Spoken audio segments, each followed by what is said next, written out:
Аудиториялар бош. Китепкана аңгырап турат. Мурда бул университет студент кыздарга толо эле. Азыр эч ким жок. Талибан өкмөтү аялдарга тыюу салуу боюнча дагы бир жарлыгын чыгарды.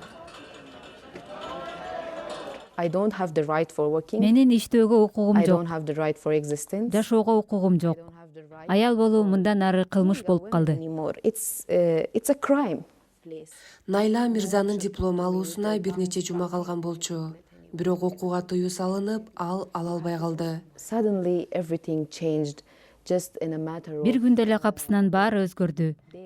Алар келип эле бизден баардыгын, жашоо укугун, аял же адам катары дем алуу укугун тартып алышты. Think as a human being or a woman. I Мен used бул to жолду say it proudly медицина боюнча окууну аяктап жатканымды сыймыктануу менен joy айтчумун. of studying medicine. But now I wake up. Бирок азыр ойгонуп алып, чыкылдап аткан саатты тиктеп отурам. Tick tock, tick tock, tick tock. 2021-жылдын августунда талиптер бийликти басып алган соң, аялдар коомдук турмуштан четтеп калган. 12 жаштан ашкан кыздардын мектепке баруусуна чектөө коюлду. Аялдарга сейил бактарга жана спорт залдарга барууга тыюу салынды. Алар эми эркек жакын адамы менен гана көчөгө чыга алышат. Буга карабастан аялдар өз ойлорун ачык айтып келди. Бирок аларды колдогон афган эркектери сейрек кездешет. 450 студент кызды окуткан университеттин башчысы профессор Машал мындан ары чыдап тура албасын айтат. Аялдарды жайына койгула да.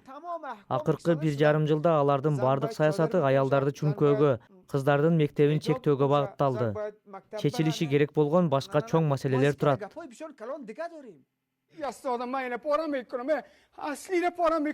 Профессор өзүнүн академиялык документтерин түз эфирде тытып салган.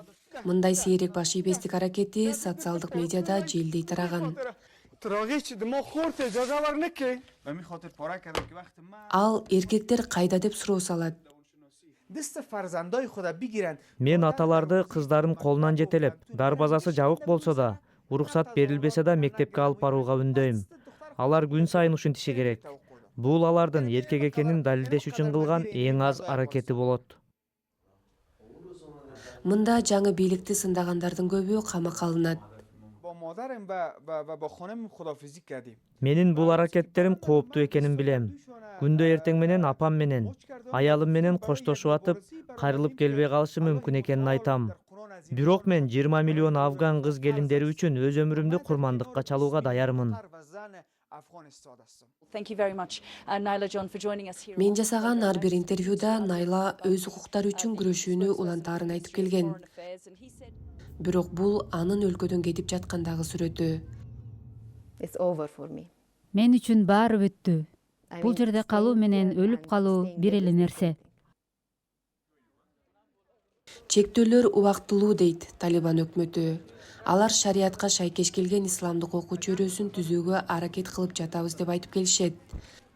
Бирок чектөөлөргө көп эркектер каршы чыккыча бир нерсе өзгөрөөрү күмөн.